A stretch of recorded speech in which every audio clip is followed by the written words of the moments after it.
So my name's Dale Tuggy. I'm a philosopher of religion. What I'm going to present to you right now is based on about 17 years of trying to learn about different religions.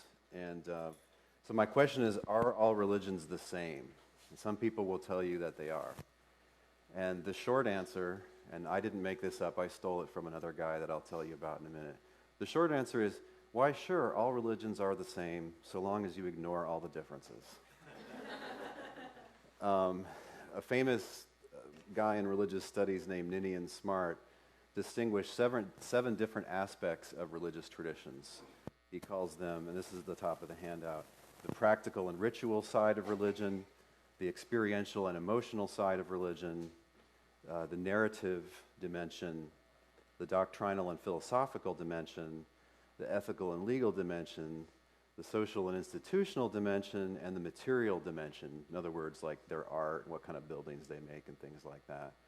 And religions differ in all of those ways. I mean, they're just incredibly different. So if someone says all religions are the same, they might just be telling you they don't care about the differences, which honestly is kind of ignorant, because these differences obviously matter, right? They're going to affect how you raise your kids, who you worship, and so on, even what kind of things you eat, right? Maybe they just don't know, and that's part of it. Or maybe they have bought into some strange theory according to which all religions are really the same and what really matters, which I'll get to in a second. So one thing that, do I need to pause for a second for technical difficulties? One thing that philosophers distinguish is religious diversity from religious pluralism. So religious diversity is just the fact that there are different religions. People have allegiance to different religions. They do different things. They believe different things. Do Christians celebrate religious diversity? Yes and no. I mean, we think it's a good thing that people are able to follow their conscience and do what they think is right. They're exercising their God-given freedom, right? So in that sense, religious diversity is a good thing. But, you know, also we think when Jesus comes back, religious diversity is going to be significantly reduced, right? Maybe there'll still be Baptists and Methodists, I don't know. But anyway, there probably aren't going to be Buddhists, right? When Jesus is in charge of the world and the knowledge of God covers the earth like the ocean covers the bottom of the ocean. So religious diversity, yeah, I mean, it's good that people are able to do what they think is right. That's their God-given right. Religious pluralism, and sometimes people use the word pluralism just to mean diversity, so this is a little confusing, but in philosophy, religious pluralism is a view, it's a theory that all religions are in some ways equally good. Now, they don't ever really mean all religions. You know, there's some religions that are just kind of pitiful and they're going to go nowhere. Have you ever heard of Satanism, like as founded in the 1960s by this clownish guy named Anton LaVey? He was a former carny. He was playing organ at the carnival. And then he shaved his head and got a pointy goatee and said he was a Satanist. And he wrote the Satanic Bible that every mentally disturbed teenage white boy reads, which is a very silly and boring book. It's not really a Bible in any sense. It was written by this former carny. But anyway, in the 60s, people thought this was a really interesting religion and would let you have ceremonies that had naked young ladies in them. But the Satanic Bible has as its main teaching, do as you will. Well, good luck with that religion, buddy. Try teaching that to your kids, do as you will. In other words, whatever you want to do, do. This is going nowhere. I mean, only a few silly dabblers are going to even care about it. So, who wants to say that's the same as Islam or Christianity? Nobody. So they never really mean that all religions are the same. You know, in some, Christian identity, only white people are good. It's kind of crazy. Nobody thinks that's equally good with Catholicism.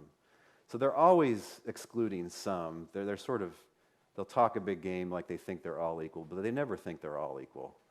But the biggest question is if someone says all religions are equal or they're all equally good or it basically doesn't matter which one you pick, you should ask, well, in what way are they equal?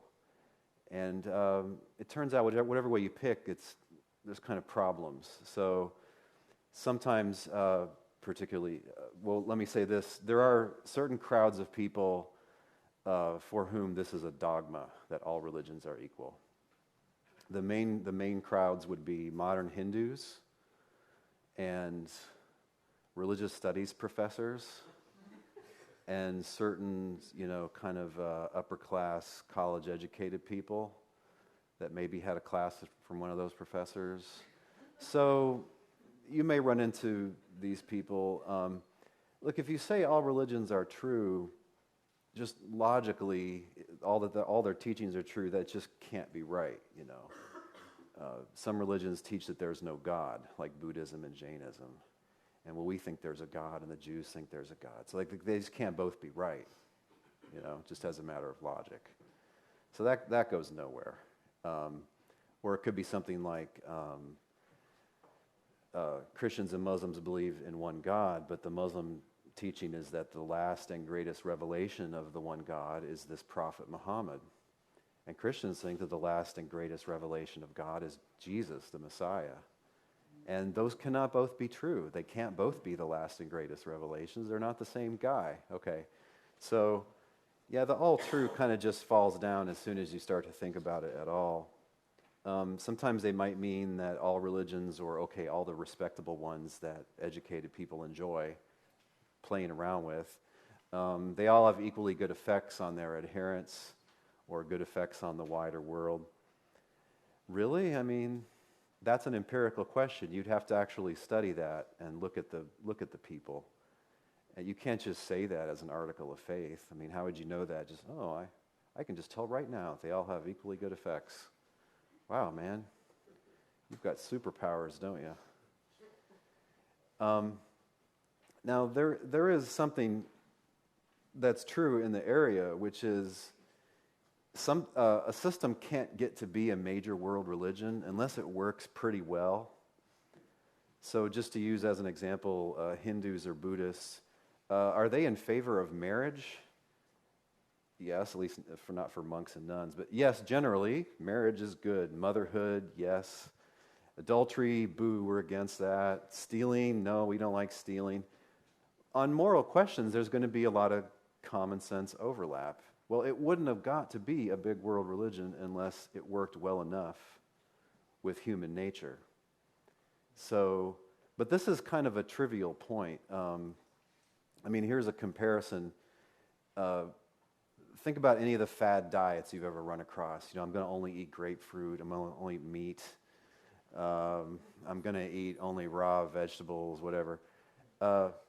They wouldn't get to be fad diets unless they worked okay, at least for a lot of people, right? If it was like the all arsenic diet or the all beer diet, it would just fall on its face immediately, right? It'd go nowhere. Okay, so these religions that have been around a long time, like just to be passed on to generations and to even just appear halfway plausible to smart people, like there has to be some truth there and some good ethical values. Otherwise, they wouldn't have got to be popular, right? Little cults and so on that have, everybody can have sex with everybody. Oh, that works really great for about 6 months. Everybody hates everybody, right? And then the whole thing just blows apart and it's all over, right? Little communes try this over and over. You'll never get a big, long-lasting tradition that way. Okay, so do they have good effects on the world? They have to, or they wouldn't still be around, A good effect could just be valuing monogamy in marriage and parents being responsible to their children and things like that.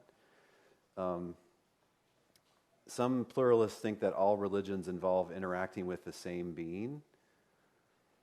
Really?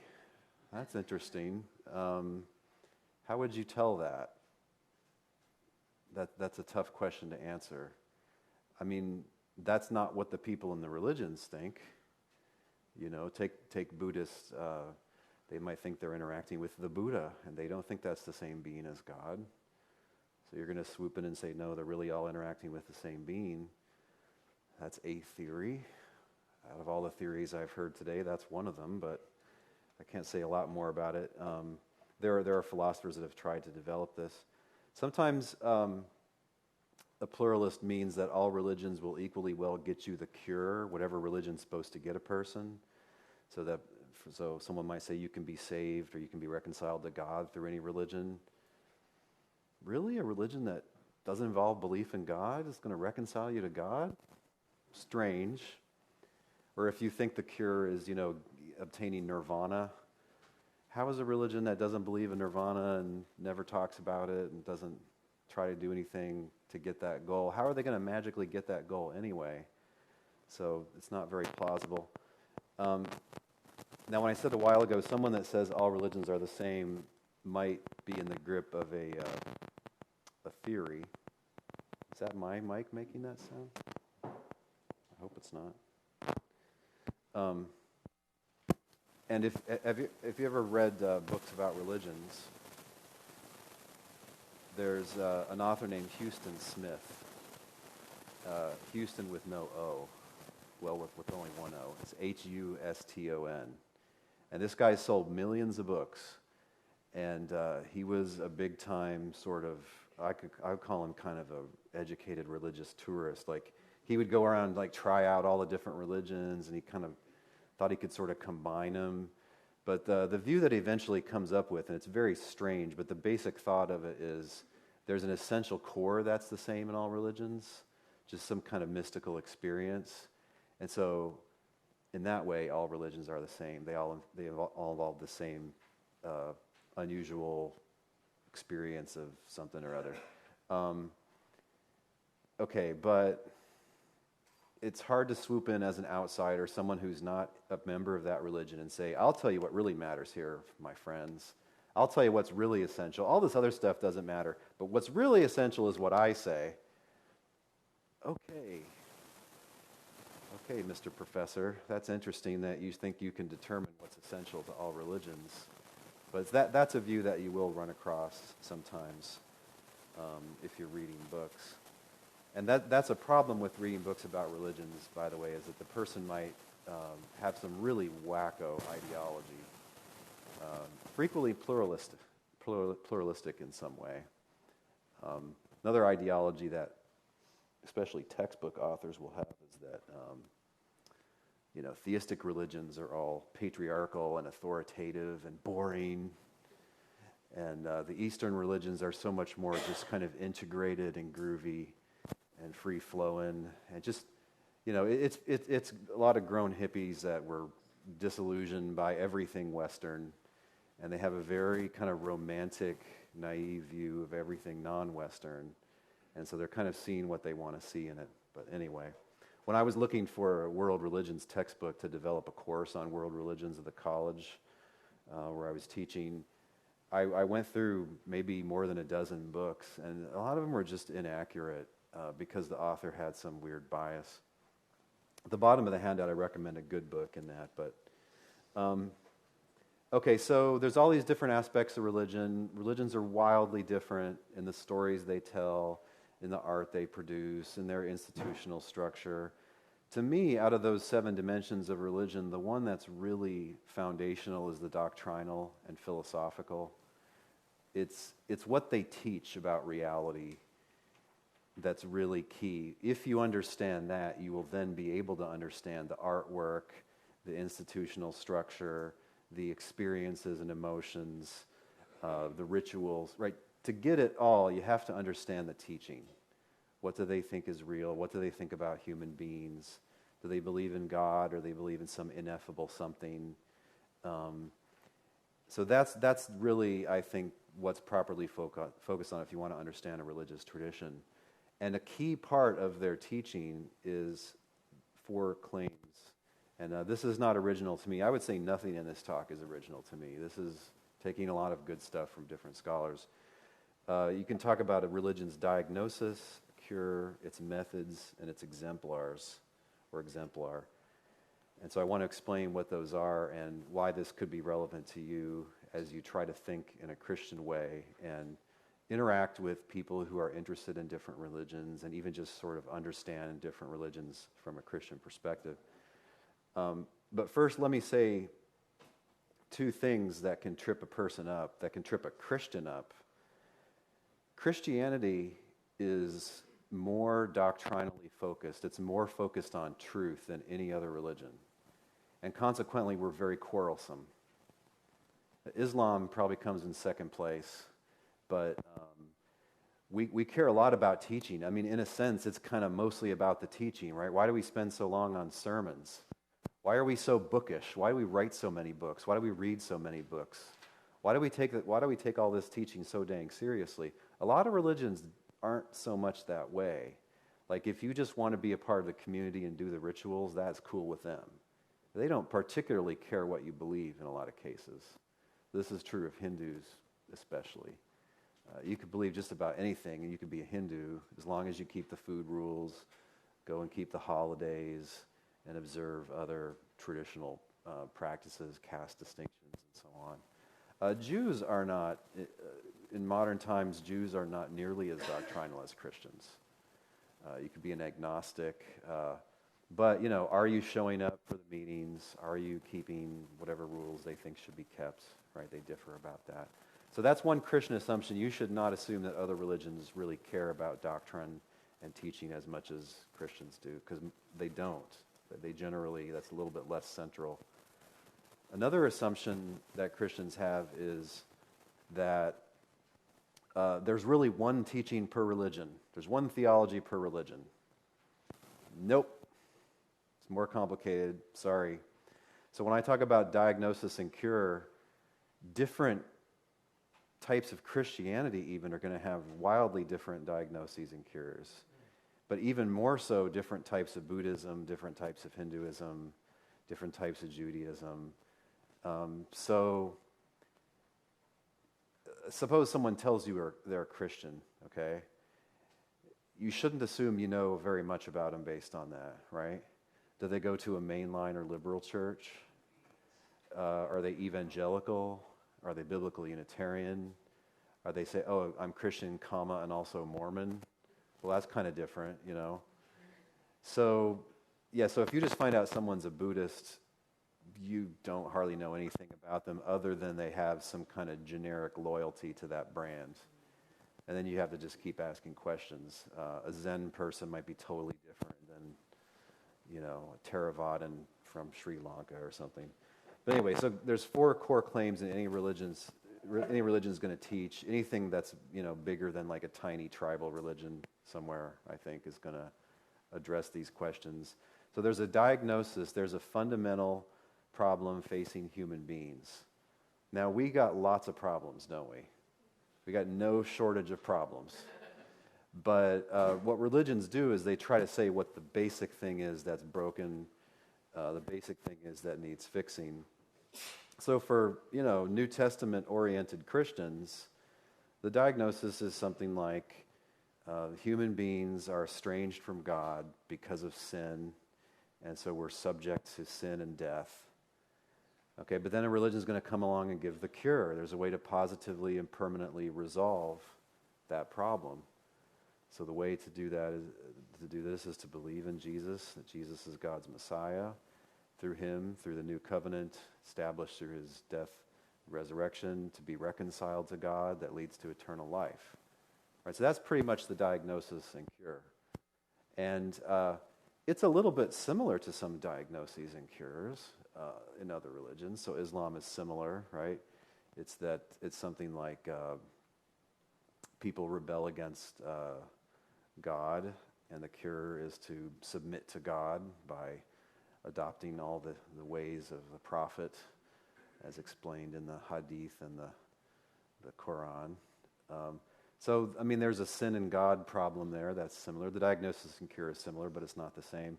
Right? Another religion is going to be just wildly different. So if you read the earliest Buddhist texts, which a lot of people don't, but if you read the earliest ones called the Pali Canon, the diagnosis is something like you're trapped in the realm of rebirth. You're trapped in a realm of just pure suffering and futility.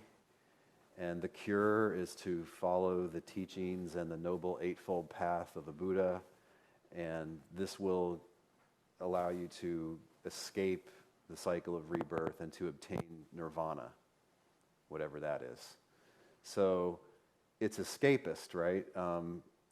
The diagnosis is you're stuck in a really horrible place, which is this, and the cure is you got to get out of Dodge. And you can get into a big argument about what nirvana involves, and different Buddhists think different things.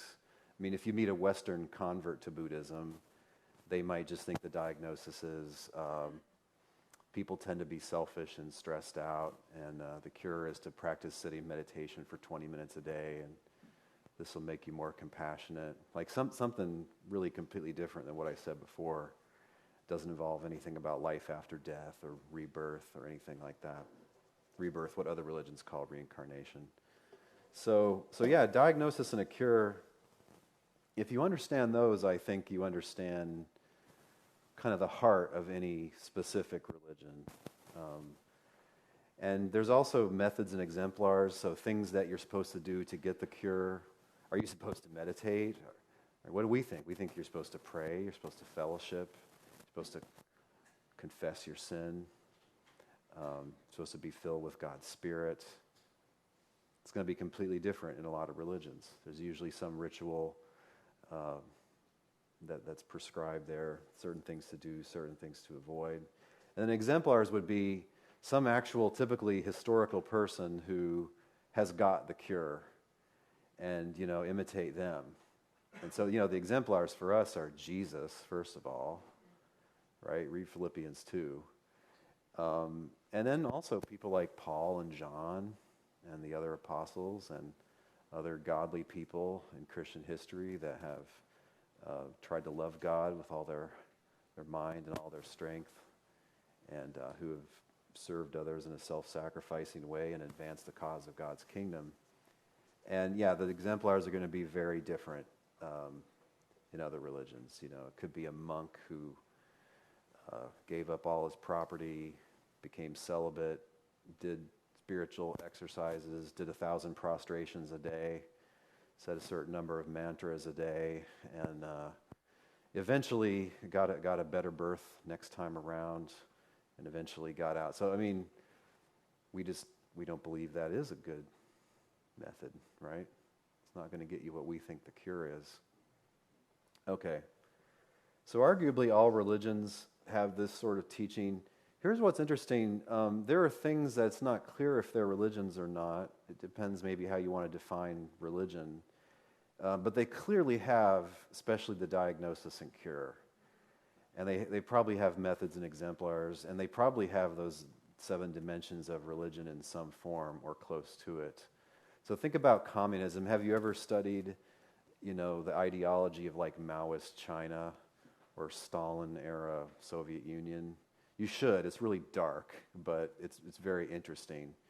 But take someone who reads the writings of Karl Marx and foolishly believes them. What do they think the diagnosis is? Well, all of history is a struggle between the owners of the means of production and the working people, and the owners are oppressing the working people and exploiting them constantly. And the cure is to have a worldwide revolution for the workers to rise up and seize the means of production, and we'll enter into a golden age where all things are shared equally and everything's fair and just. And it sounds ridiculous, and after you watch the way that communist countries have face-planted in the most violent and bloody ways in the last 100 years, it just seems totally ridiculous. But people give their lives for this. There's probably hundreds of thousands of people that died for this cause.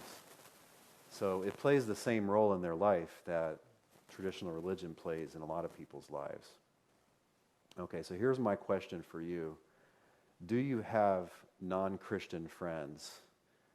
Based on their actions, based on their values, based on what they say, what do you think they believe is the fundamental problem facing humans? And what do you think they think the cure is for that? Because if you can understand that, you can understand where they're coming from. So, look, I've left some room on the handout. Grab a pen. If you think you want to answer this on your own, start writing. If you want to talk to your friend about it next to you, definitely do it and see what you can come up with. I'll tell you what I've come up with based on teaching college students for 17 years. But I'm interested in what you come up with. So let's take a couple minutes and do that.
Okay, how about one more minute? Try to write down your answers if you have a pen. We'll come back together in 1 minute.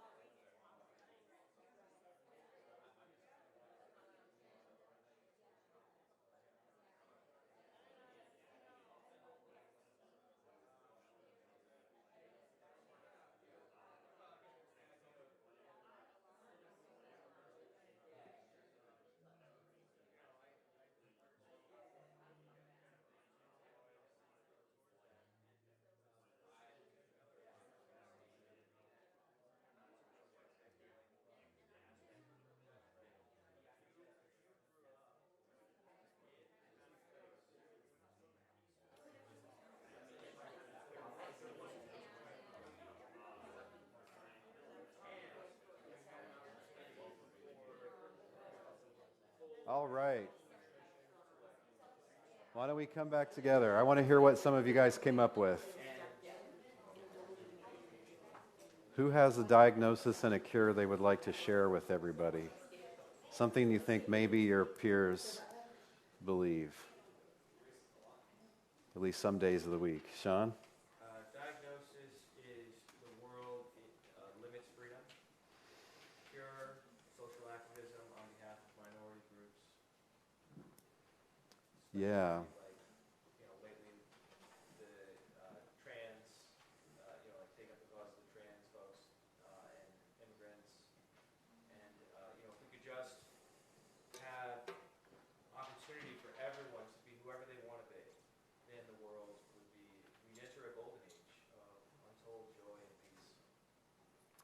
sound like you've talked to a lot of millennials. In fact, that was one of the things, that's really similar to one of the main ones I came up with. I call it liberationism. So the diagnosis, as I wrote it down, was you're prevented on acting on your deepest desires by the man. And the man is whatever oppressive forces, racism, sexism, fill in the blankism. You can't act on your deepest desires because of the man. You can't be who you really are. And so what you got to do is just find whatever your deepest desires on and just defy the man. This is really destructive stuff. One problem is you may not know what your desires really are. There's a lot of crazy experimentation that goes on. Here's a true story. Right, so you might try out polyamory, inventing your own gender, and all kinds of things that you later deeply regret based on this ideology. But here's a simple illustration that was real life. When I was 15, me and my best friend used to roam the neighborhood with our powerful slingshots. We thought we were some kind of mighty hunter men, okay? But we didn't have those dangerous steel balls. We just had stupid rocks that we picked up off the ground, so we could never hit anything, okay? But we'd go around, we'd shoot at birds, and the rock would go sideways. And this was our entertainment, okay? So my friend is walking home from school one day without the slingshot, and he sees a squirrel. And he goes into mighty hunter mode. He gets a rock, and he pegs the squirrel and kills it, and then he cries. He didn't know what he really wanted. He thought he wanted to kill that squirrel and be a mighty hunter, but he didn't have any idea, right? So it's kind of like morning after regret, like, oh, what did I just do, it ignores human nature, basically. We know what kind of things human needs, and you don't have to reinvent it. You're a human, whether you like it or not. What else did you guys come up with? We came up with the diagnosis is the world is somehow out of balance and there is darkness and evil in it. The cure is to tolerate everyone and otherwise silence, defeat, or destroy those who are seen to perpetuate the problem, either large groups of people or individuals. So it's just people aren't accepting enough, and if we could just violently bash people into accepting everybody. Yeah. It's a strange view, isn't it? Because everybody doesn't tolerate and accept some things, If you see your neighbor beating their kids, you're going to call the cops. What are you, intolerant? If you know a guy that beats up his girlfriend, you're going to try to convince her to leave. And you're going to tell her people not to date him. But, yeah. It's kind of, right, so if you find out what people's worldview is in this sense, that you can then challenge it. Does it really fit the facts of experience? Is it really as plausible? Our diagnosis and cure work, and you can observe it in people's lives. They get rid of that guilt, they get rid of that self-hatred. They love God, they love other people, and they're people that you want to be around, and they don't despise the human race anymore. So, this compares well to other diagnoses and cures. What else? I know there's a couple more out there. Environmentalism. What about it? What's the diagnosis? The way we live today is killing our earth. So the cure is we gotta get rid of all those things to change how we live. That's a big hypocrisy because nobody wanted to give up anything. Yeah, this one hits home because I have friends that I love who have replaced any traditional religion with this. And, the diagnosis is we're hanging by our fingernails, about to fall off the cliff because we've just sucked Mother Earth dry. And there's no more milk in there. It's like an empty balloon. And if we don't immediately, adopt sorry about that metaphor.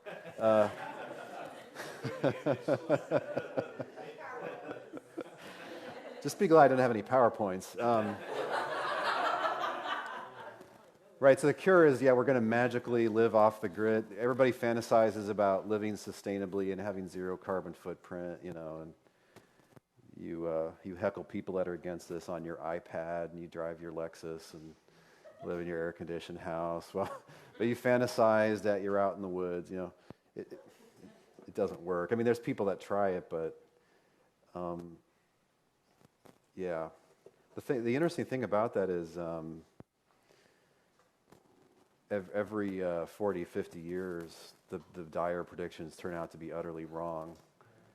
It used to be global cooling in the 70s, and then the oil was all going to run out, but then we figured out how to get it out of the shale layer, and now it's not going to run out. And I mean, yeah, I mean, look, I'm not against responsible environment stuff. I don't think anybody is really anymore, but do you believe in God? Do you think God is going to let us self-destruct? Or do you think God is providential and in charge of the great flow of history? I think it's usually based on the view that we're totally on our own and just sort of we're in danger of, kind of nuking ourselves. But yeah, there's a strong misanthropy that comes along there too. It's not in all environmentalism. The older variety was based on human values. We want to preserve it so that humans can continue to use it and enjoy it and love it and soak in the beauty and so on.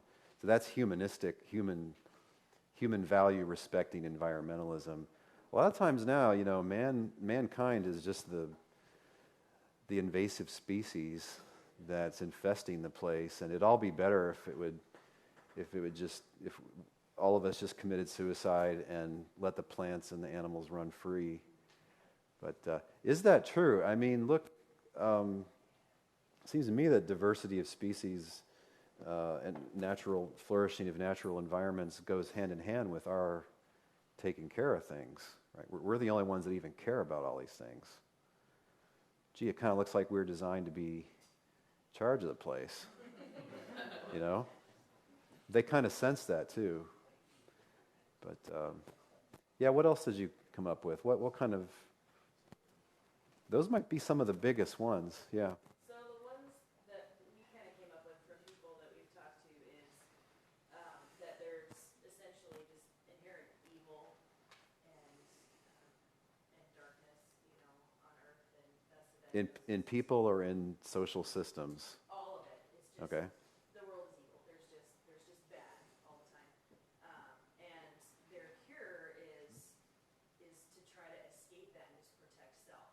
There isn't, a lot of people I talk to, they don't have a hope.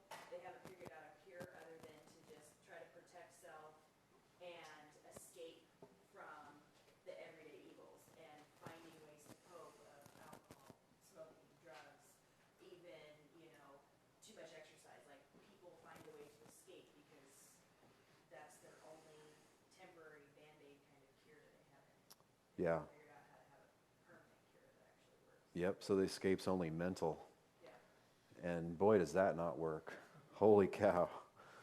I mean, that's just a train wreck, what happens when drugs, pornography, becoming comic book man from The Simpsons, just never growing up, and just sticking with childish pursuits. I love this one episode of The Simpsons where, comic book guy, worst episode ever, that guy. There's one scene where he's walking along, drinking a Slurpee and reading his comic book and talking back to the comic book, and for some reason Springfield gets nuked. And he looks up and he sees the bomb coming down and he goes, "I've wasted my life." Like, yes, it's funny because it's true. Yeah, I mean, what do people do when they confront their kind of childish escapism? Usually one of the first things they do is they seek God. They realize that they can't handle things on their own and that their escapism isn't working. Yeah. There are a lot of escapes, aren't there? The thing about when you have a false diagnosis and cure is you're going to bump up against the edge of reality, and it's going to hurt you enough to get your attention. If a person says, well, I would just be happy if I was just rich and famous, why are all these unhappy rock stars out there that kill themselves and have constant addiction problem and 17 marriages? I mean, that doesn't seem like a real good plan. What else? Who else has one? Yeah. So we're here to talk about a cosmic accident, and the cure, I guess, is to rage against the dying of the night or something. Where the universe it's just here, and we have to cope with that. This is like an existentialist defiance. Yeah, so you're going down in flames, but you're gonna give your finger to the whole thing on the way down. And that's your victory. Then comes avoidance too. They use avoidance to get away from it too. That's a pretty dark view, Yes. You have to think that God has put more hope in the human heart than that, and that at least a lot of those folks will hope that that's not true and be willing to consider something else. Because it's not much of a victory just to be defiant. Mm-hmm. For me, I think most of my non-Christian friends don't actually think about these questions. Or they jump around different ones at different times. They might maybe briefly think, Mm-hmm. but for the most part, it's just not entering into that. Mm-hmm. Just life, whatever it is that I think they're sort of doing what you're talking about, but not really thinking about the first problem. Yeah, they're just trying to survive. They're just doing whatever makes them happy. Whatever feels good. Well, you can point out to them that, remember when you're a little kid and you're like, well, I remember thinking like at the last day of the second grade, when that bell rung at 2:30, and now I'm not a second grader anymore. I'm like, I am finally a big kid now, right? But the way people think is, I'll finally be happy, I'll finally be well off if I can find a boyfriend, if I can get married, if I can have 2.5 children, a cat and a dog, and a nice big house. And then they find it's not so. And so people need to keep reflecting. It's not just a question of peace of mind, I think. It's a question of, are you really in an objectively good position? If you have eternal life, it doesn't matter if you're poor, if everybody hates you, or if you're an unwanted outcast, a minority in the system. It doesn't matter if you're unsuccessful in your business. You're destined for eternal life. You got it made. And that's a powerful hope that we have, right? Because you don't even have to be afraid of death. Whatever, that's just a pause. In the back. As I say, it sounds a lot like Ecclesiastes. Everything he went through, money, power, all this doesn't work. He looked at, when he was getting despondent, he looked at God. Yeah, it's an interesting book. It's so despondent, people wonder, kind of quite what to make of the whole thing. But, yeah, that's a big I don't think I have anything intelligent to say on that topic. I've read it before and wondered about that, The very end, it sort of rescues some hope, but... what else have you run into? Yeah. I haven't really gotten this deep with any of my non-Christian friends, but I have seen a lot of those coexist bumper stickers. I work on a college campus, and so I've seen a lot of that, liberal environment stuff. But it just kind of made me think that a lot of people have this attitude of just that the division is the problem. And Yeah. a lot of people's idea of a cure for that is to abolish religion, especially Christianity, altogether. I have to wonder how much of that is not just regurgitating what people hear, and I think that a big key in this is the decline in critical thinking and its replacement by just digesting what's fed without Yeah. Yeah, I mean, some of these views are really just based on ignorance. Like sometimes a student will tell me that, don't you know religion's the main cause of wars? Have you ever studied wars? I mean, you can find some religious wars, but it's usually about property, and somebody wants to be in charge, and some side has a grievance, and World War I and World War II weren't primarily about religion, nor exactly was the Civil War. I mean, these are the really big wars that we know about, right? About division, I mean, I kind of got a sense last night when we were talking about all the bad things people think about Christians. One response is to feel guilty and let's try to do better.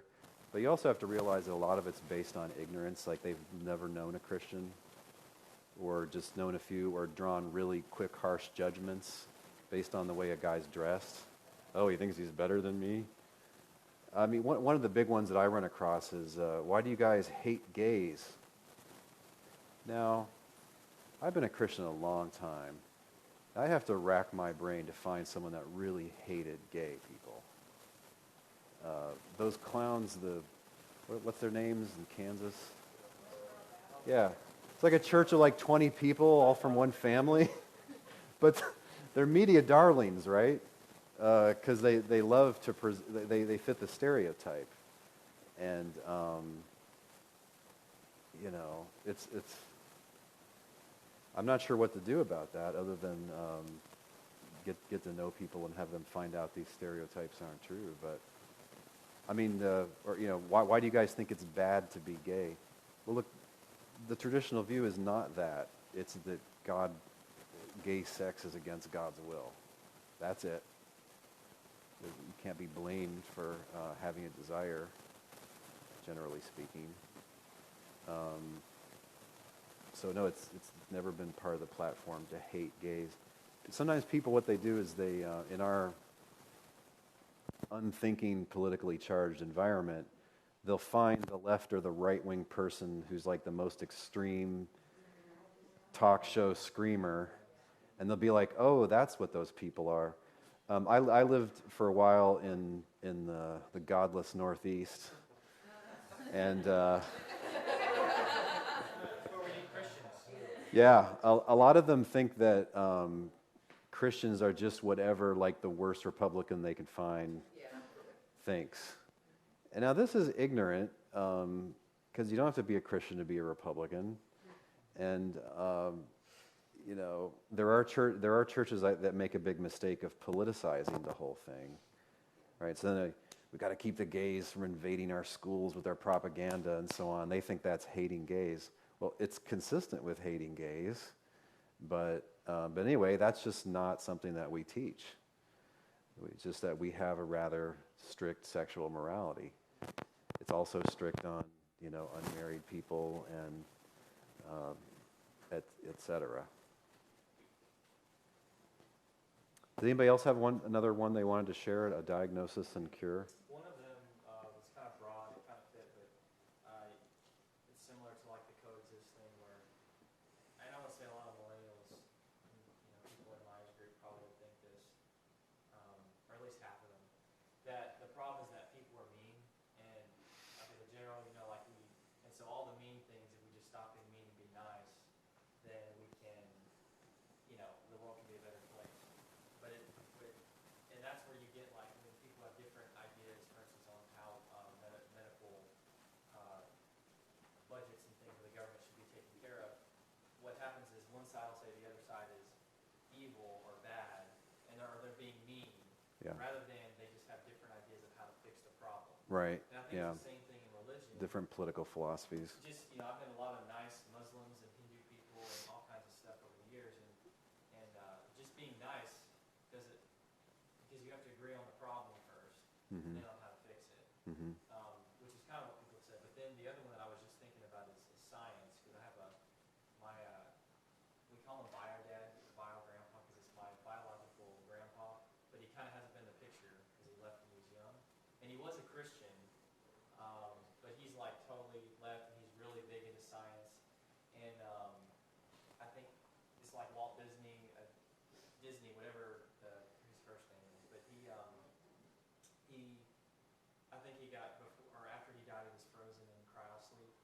people put a lot of hope in science, and so it's like the idea of we're evolving, like X-Men, we're going to grow wings or gills, and if we just put more research into science, we can find the cure to death, because that's one thing that's similar between people who are in science and then people in religion. Death seems to be the main problem, and they either say that it doesn't exist, death is just a change of state, or if they do agree that it's a problem, in the science view, well, one day we can figure out how to keep replicating cells.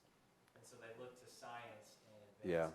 Sci-fi kind of fantasy. And people really believe, Yeah. it makes sense. Sci-fi culture does replace religion for some modern people. This is called transhumanism. Yeah. Huh. Yeah. Science and religion is a big topic. I would just give one piece of advice, which is if someone tells you science says this, watch out, because that's very often just some ideology that's been attached to science.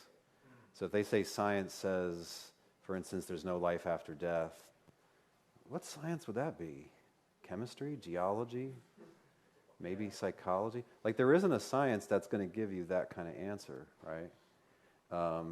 Or science says that there is no God. Like, which science would that? Is that part of biology? Because it doesn't seem like it. So there's usually a philosophical underpinning of naturalism, and they're just putting the brand name of science on what their philosophical opinions are. And it usually goes back to destroying religion, because a lot of your, what's the guy? He's a younger guy, Sam Harrison.